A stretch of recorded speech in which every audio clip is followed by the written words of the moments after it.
येथील जिल्हाधिकारी कार्यालयाबाहेर स्मशानभूमी अभावी प्रेत शासनाच्या दारी आंदोलन। बीडच्या जिल्हाधिकारी कार्यालयासमोर सामाजिक कार्यकर्ते गणेश ढवळे यांनी स्मशानभूमी अभावी प्रेत शासनाच्या दारी आंदोलन केले आहे। जिल्ह्यातील अनेक ठिकाणी स्मशानभूमीची सोय नसल्याने मृतदेहांची हेळसांड होत असल्याचा प्रकार समोर आलाय। पावसाळ्यात या घटना सर्वाधिक समोर येतात। यात वादविवाद होऊन मृतदेहाची हेळसांड होते। त्यामुळे जिल्ह्यातील स्मशानभूमीची दुरावस्था दूर करून स्मशानभूमी बांधल्या जाव्यात अशी मागणी यावेळी करण्यात आली आहे। आंदोलनकर्ते डॉक्टर गणेश ढवळे यांनी स्वतःची प्रतिकात्मक पदयात्रा काढून शासनाचा निषेध व्यक्त केला आहे। लवकरात लवकर स्मशानभूमीचा प्रलंबित प्रश्न मार्गी लावावा अशी मागणी आंदोलनकर्त्यांकडून करण्यात आली आहे। तेज वार्ता न्यूज नेटवर्क बीड।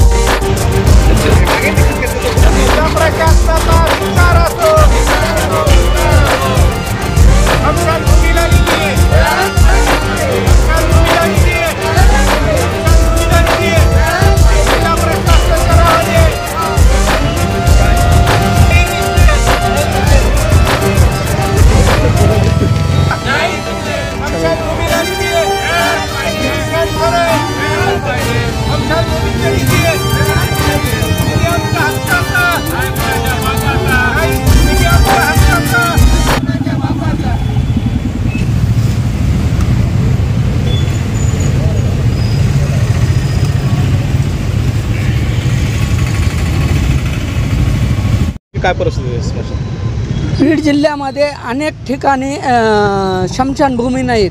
स्मशानभूमी नसल्यामुळे अनेक प्रेताचे विटंबना होत आहेत। 634 गावामध्ये स्मशानभूमीच नाहीत आणि अशा गावामध्ये स्मशानभूमी नसल्यामुळे प्रेताची विटंबना होते आणि गावागावामध्ये वादविवाद निर्माण होतात।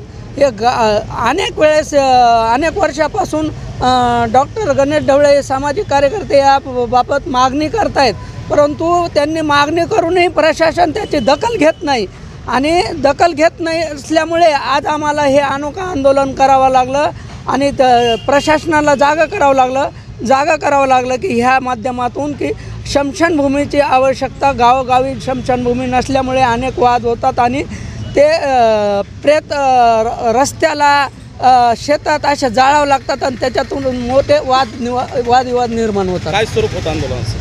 आंदोलनाचं स्वरूप असं होतं की आज आम्ही स्वतः प्रेतयात्रा काढली होती आणि आम्ही स्वतः प्रेतयात्रा काढून शासनाचा निषेध केलेला आहे।